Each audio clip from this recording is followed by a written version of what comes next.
السلام علیکم ورحمۃ اللہ وبرکاتہ اسٹوڈنٹس، ایک آڈیو آپ کو بھیجا جا رہا ہے جس میں قرآن حکیم کی سورہ بقرہ کا پہلا رکوع، اس کا ترجمہ اور اس کی اختصار کے ساتھ تشریح، اور آخر پہ اس رکوع سے بننے والے مختصر سوالات وہ آپ کو بھیجے جا رہے ہیں، تو اس کو آپ سنیں اور اپنی تیاری کریں۔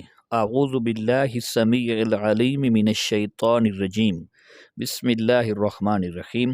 الف لام میم۔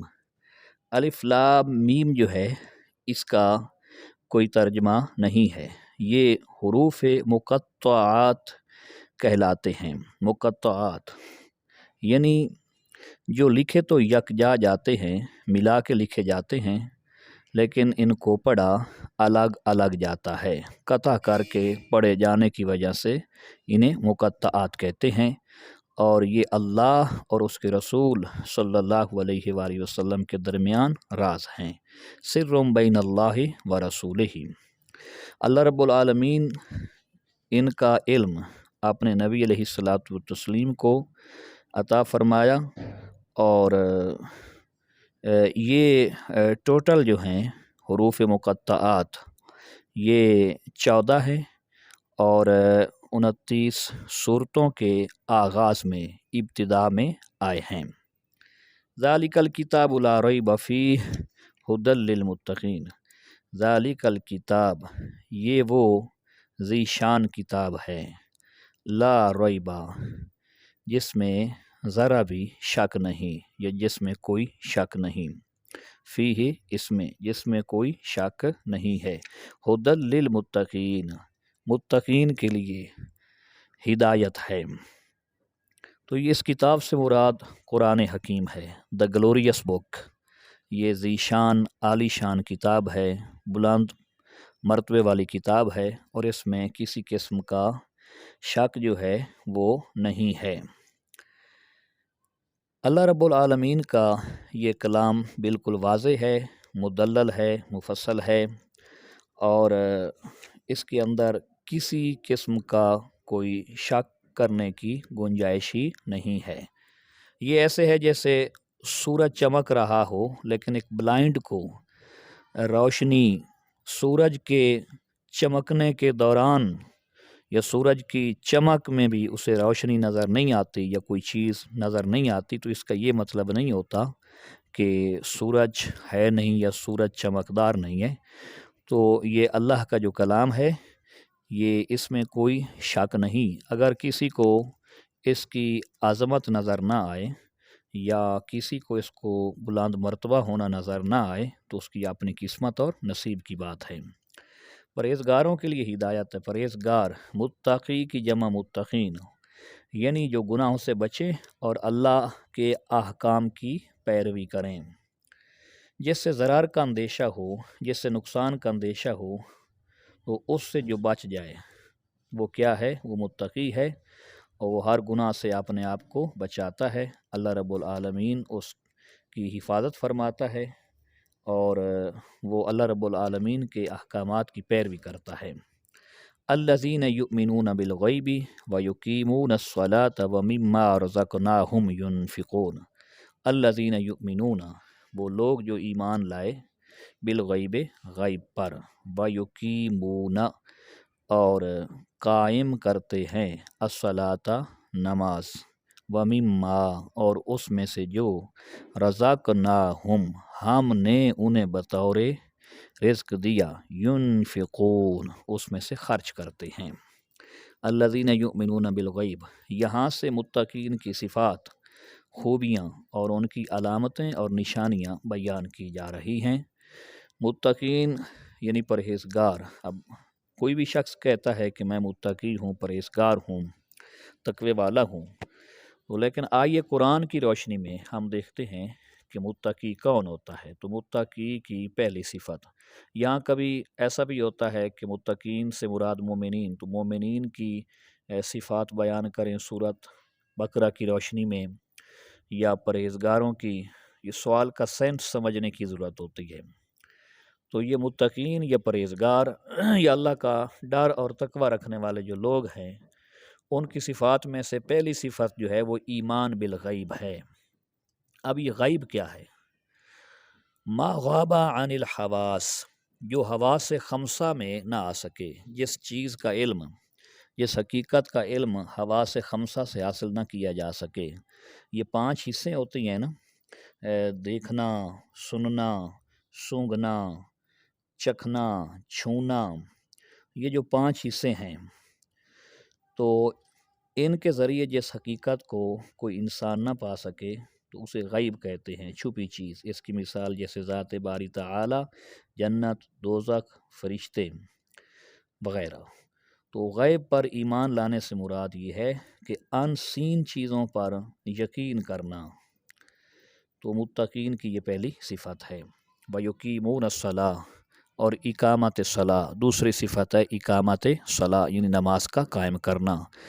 صلاۃ عربی زبان کا لفظ ہے، فارسی میں نماز کہتے ہیں، جو کہ اردو میں بھی ہمارے ہاں یہی استعمال ہوتا ہے۔ تو صلاۃ کے لغوی معنی ہیں درود، رحمت، گھوڑے کو ایڑی لگانا، دعا وغیرہ۔ تو یہاں صلاۃ ہم نماز کے مطلب میں سمجھتے ہیں۔ تو یہ نماز کا قائم کرنا، قرآن حکیم نے یہ نہیں فرمایا کہ وَيُصَلُّونَ الصَّلَاةَ، اور وہ نماز پڑھتے ہیں، بلکہ فرمایا وَيُقِيمُونَ الصَّلَاةَ، اور وہ نماز ادا کرتے ہیں۔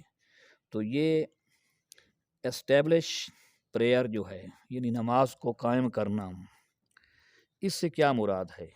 اس کا مطلب یہ ہے کہ تمام جو نماز کے حقوق ظاہری ہیں اور نماز کے جو حقوق باطنی ہیں، ان کو صحیح طریقے سے ادا کیا جائے، اور حضور علیہ الصلوۃ والتسلیم کی سنت کے عین مطابق نماز کے تمام ارکان وہ ادا کیے جائیں، اور نماز کو صحیح وقت پر باجماعت پڑھا جائے، مستقل طور پہ۔ یہ کبھی کبھی پڑھنا اور کبھی نہ پڑھنا، تو کبھی جماعت کے ساتھ اور کبھی تنہا، تو یہ اقامت صلاح نہیں کہلاتا، بلکہ صحیح خضوع خشوع تمام ظاہری و باطنی آداب کے ساتھ حضور علیہ الصلوۃ والتسلیم کی سنت کے عین مطابق جو نماز کے ارکان پورے کیے جائیں اور نماز پڑھی جائے۔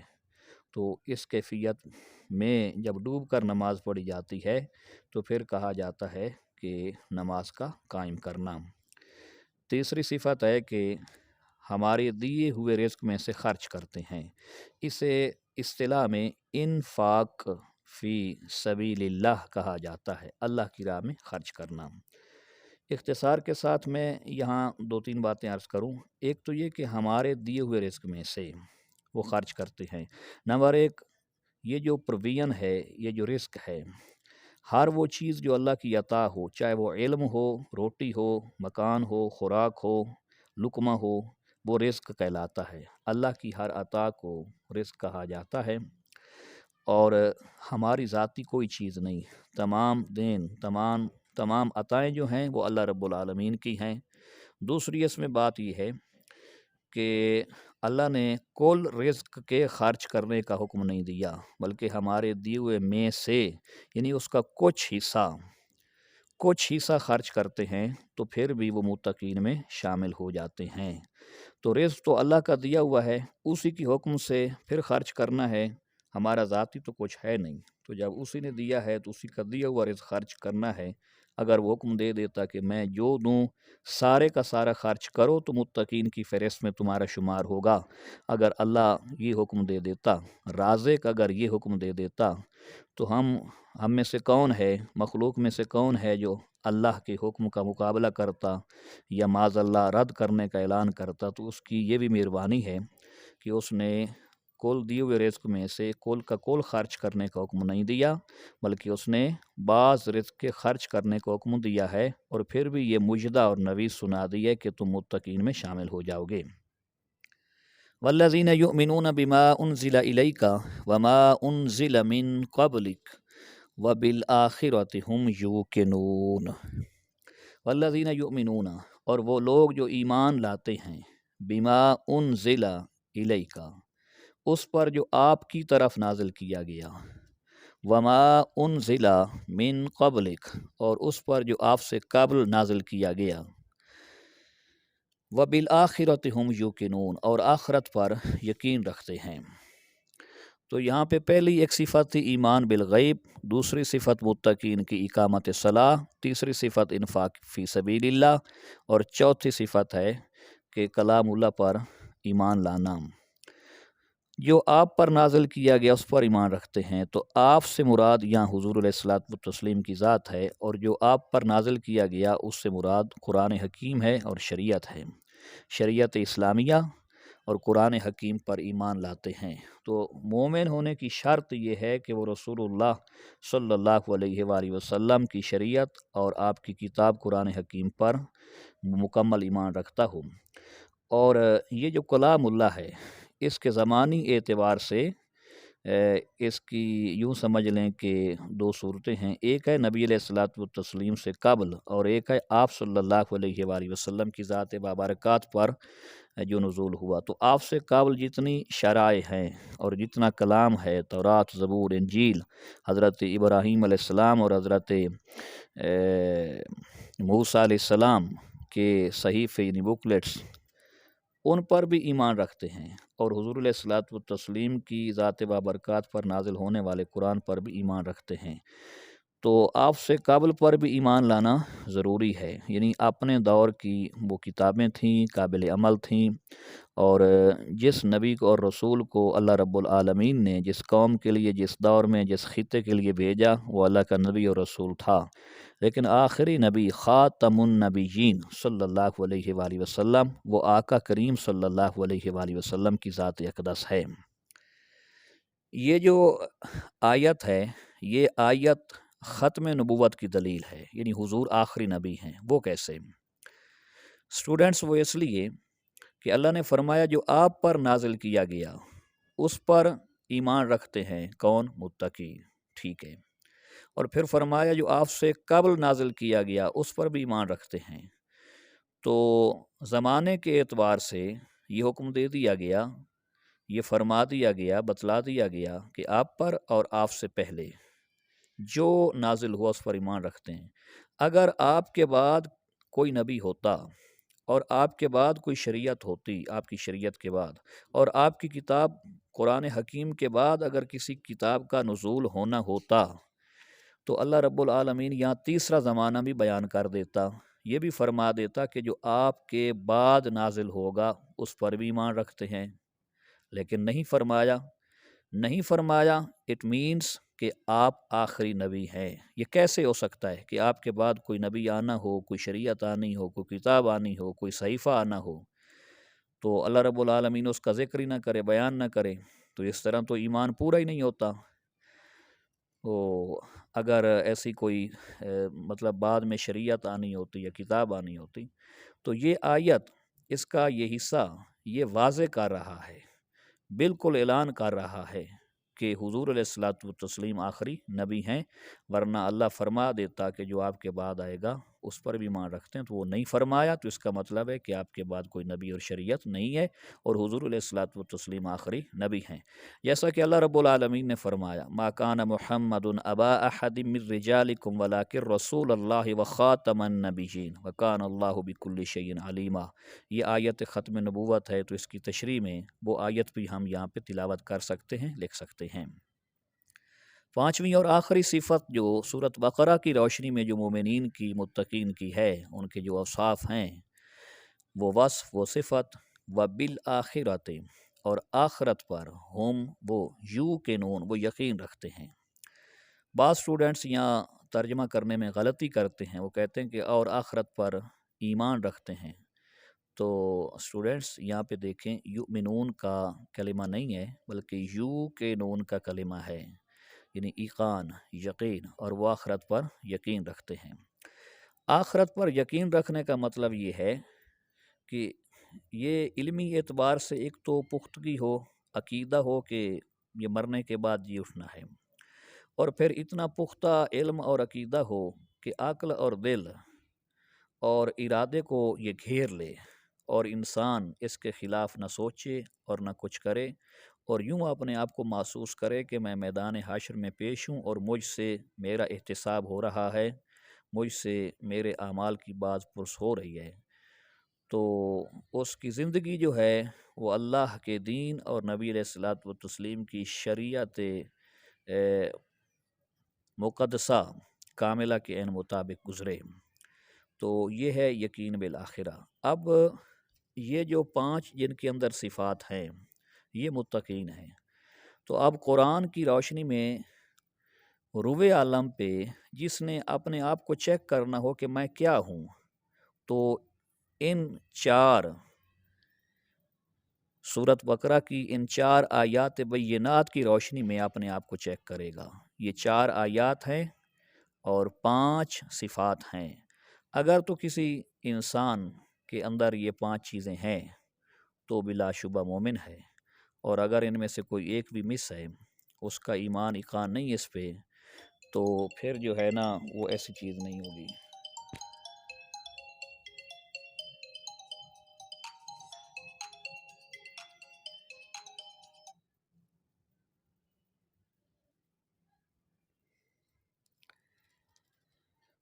اگر تو کسی کے اندر یہ 5 صفات ہیں تو وہ مومن ہے، اور اگر کوئی مس ہے، کوئی اس میں نہیں ہے، تو پھر سورۃ بقرہ کی روشنی میں، قرآن کی روشنی میں تو یہی ہے کہ پھر اس کا ایمان جو ہے وہ اللہ رب العالمین کے کلام کے مطابق وہ درست نہیں ہے۔ اب جن کے اندر جن کے پاس یہ 5 صفات ہیں جن کو اللہ نے عطا فرمائی ہیں، تو ان کا انعام کیا ہے، ان کا نتیجہ کیا ہے؟ اولئک علی ھدی من ربہم واولئک ھم المفلحون۔ اولئک علی ھدی، یہی وہ لوگ ہیں جو ہدایت پر ہیں، من ربہم، اپنے رب کی طرف سے، واولئک ھم المفلحون، اور یہی وہ لوگ ہیں جو فلاح پانے والے ہیں۔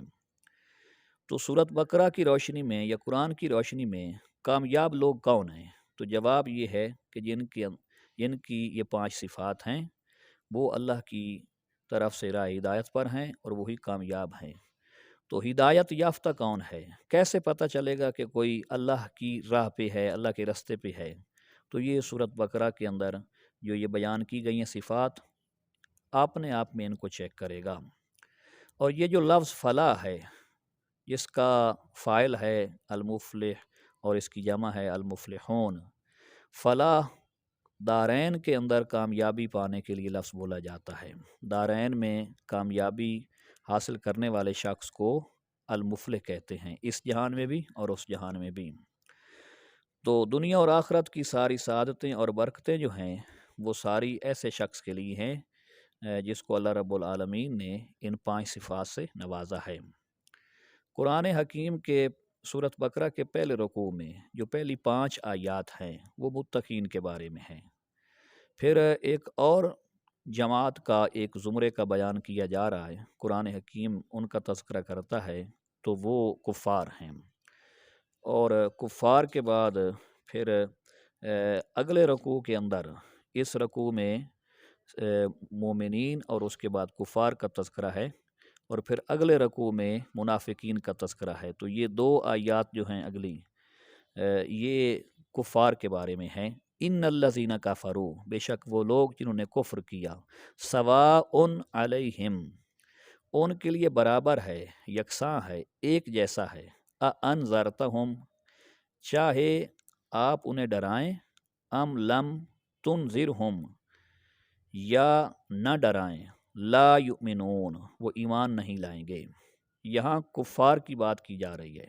اللہ فرما رہا ہے کہ اے میرے محبوب صلی اللہ علیہ وآلہ وسلم، آپ تو تبلیغ فرما رہے ہیں، آپ تو میرا پیغام پہنچا رہے ہیں، توحید کا اور اپنی رسالت کا ڈنکا بجا رہے ہیں، لیکن یہ قبول نہیں کرتے، ان کی قسمت میں نہیں ہے۔ آپ انہیں ڈراتے ہیں یا نہیں ڈراتے، یہ ایمان نہیں لائیں گے۔ اس کا یہ مطلب نہیں ہے کہ آپ کا ڈرانا فضول ہے معاذ اللہ، یا اس کا یہ مطلب بھی نہیں کہ اس آیت میں اللہ نے تبلیغ روک دی ہے، یہ نہیں ہے۔ یہ اللہ نے خبر دی ہے اپنے علم قدیمی کی بنیاد پہ کہ ایمان نہیں لائیں گے، لیکن آپ اپنا کام جاری رکھیں، آپ تبلیغی جو مشن ہے اس کو جاری رکھیں۔ تو یہ جو ڈرانا ہے، اس ڈرانے سے مراد یہاں پہ تھریٹ نہیں ہے، اس ڈرانے سے مراد جو ہے وہ یہاں پہ محض ڈرانا نہیں ہے کہ صرف ڈرانے کے لیے، تھریٹ کرنے کے لیے، تنگ کرنے کے لیے۔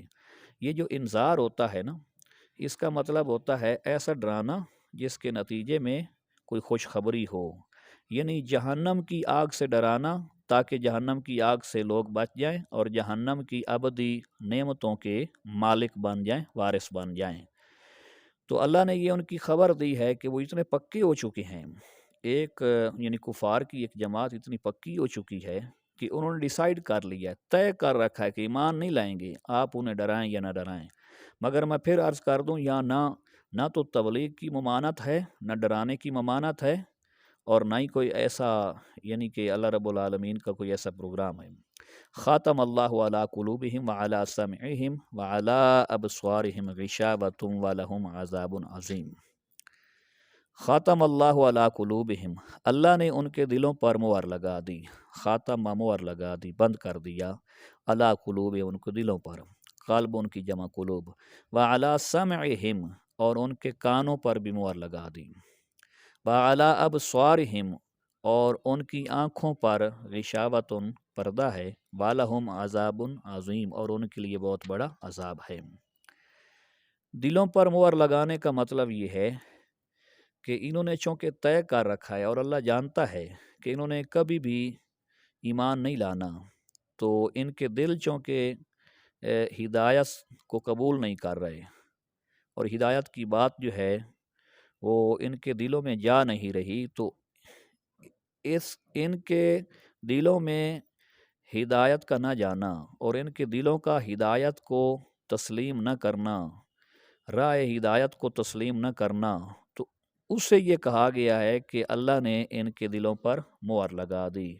یعنی اب ان کا حال بھی ایسا ہے کہ یہ اپنے طور پہ اتنے پتھر دل ہو چکے ہیں، یا اپنے طور پہ اتنا یہ پکا فیصلہ کر چکے ہیں کہ ایمان لانا ہی نہیں ہے، تو گویا کہ یہ تو ایسے ہو چکے ہیں جیسے اللہ نے ان کے دلوں پر مہر لگا دی ہو، دل بند کر دیے ہوں کہ ان کے دلوں میں اب ہدایت کی کوئی بات داخل ہو ہی نہیں سکتی، اور اسی طرح ان کے کانوں پر مہر لگا دی، مطلب یہ کہ کوئی ہدایت کی بات سننے کے لیے تیار نہیں ہے۔ تو یہاں جو ہے نا دل کا بند ہونا، دلوں کا بند ہونا اور کانوں پر مہر ہونا، تو اس کا یہ مطلب نہیں کہ فزیکلی ریئلی ان کے دل جو ہیں وہ اللہ نے کسی چیز سے بند کر دیے ہیں یا ان کے کانوں میں کوئی چیز ٹھونس دی، ایسی بات نہیں۔ اس کا یہ یعنی کہ مجازی طور پہ ہے، اور اس کا جو ہے نا مجازی طور پر ہونے کی وجہ سے، یعنی حقیقی نہیں ہے، مجازی طور پر یا مجازن ہونے کی وجہ سے کہیں گے کہ دلوں پر مہر کا مطلب یہ کہ دل ہدایت قبول نہیں کرتے، اور کانوں پر مہر کا مطلب یہ کہ ان کے کان جو ہیں ویسے تو انہیں سنائی دیتا ہے لیکن حق بات نہیں سنتے، یا سنی انسنی کر دیتے ہیں، مطلب یہ کہ بات سنتے ہیں لیکن اس پر عمل پیرا نہیں ہوتے، اس کو تسلیم نہیں کرتے، مانتے نہیں۔ اور آنکھوں پر پردہ، چونکہ کان سنتے ہیں، دل میں کوئی چیز داخل ہوتی ہے اور آنکھ دیکھتی ہے، تو اگر کسی چیز کو آنکھ سے اوجھل کرنا ہو تو آگے پردہ کر دیا جاتا ہے، دیوار کا پردہ، کپڑے کا پردہ، کسی بھی شے کا۔ تو جب آنکھوں کی بات آئی ہے تو اللہ نے غشاوۃ فرمایا ہے کہ ان کی آنکھوں پر پردہ ہے، یعنی ہدایت کی بات وہ دیکھتے نہیں ہیں، تو ان کی ہٹ درمی اور ان کا تعصب اور ان کی جو نفسیات ہے، تو یہ اللہ رب العالمین نے بیان فرمائی ہے، وَلَهُمْ عَذَابٌ عَظِيمٌ اور ان کے لیے عذاب ہے بہت بڑا۔ ایک تو اللہ کا عذاب اور وہ بھی عظیم، بہت بڑا۔ تو یہ کفار کے حوالے سے پہلے رکوع کی یہ آخری 2 آیات بینات ہیں۔ اسٹوڈنٹس اس میں ساتھ ساتھ میں بتاتا چلا گیا ہوں، مزید میں دہرا دیتا ہوں اس کے مختصر سوالات کیا ہیں۔ الف لام میم حروف مقطعات ہیں، حروف مقطعات سے کیا مراد ہے؟ قرآن کی کتنی صورتیں حروف مقطعات سے شروع ہوتی ہیں؟ قرآن میں کل کتنے حروف مقطعات ہیں؟ متقی سے کیا مراد ہے؟ متقین کی صفات کتنی ہیں؟ ایمان بالغیب سے کیا مراد ہے؟ اقامت صلاح سے کیا مراد ہے؟ انفاق فی سبیل اللہ کسے کہتے ہیں؟ اور آیت ختم نبوت کا مختصر بیان کریں یا اس کا 2 سطروں میں اس کا خلاصہ لکھیں، اور ایقان بالآخرت سے کیا مراد ہے، اور کون لوگ ہیں جو اللہ کی طرف سے راہ ہدایت پر ہیں، اور قرآن کی روشنی میں فلاح پانے والے کون ہیں؟ اور اگلا سوال یہ ہے کہ کافروں کو ڈرائیں یا نہ ڈرائیں، اس سے کیا مراد ہے؟ اور دلوں پر اور کانوں پر اللہ نے مہر لگا دی، اس سے کیا مراد ہے؟ اور آنکھوں پر پردے سے کیا مراد ہے؟ اور کافروں کا نتیجہ کیا ہے؟ یعنی وہ عذاب عظیم ہے ان کے لیے۔ دعا ہے اللہ رب العالمین کی بارگاہ میں اللہ ہمیں قرآن فہمی عطا فرمائے، آمین۔ السلام علیکم ورحمۃ اللہ وبرکاتہ۔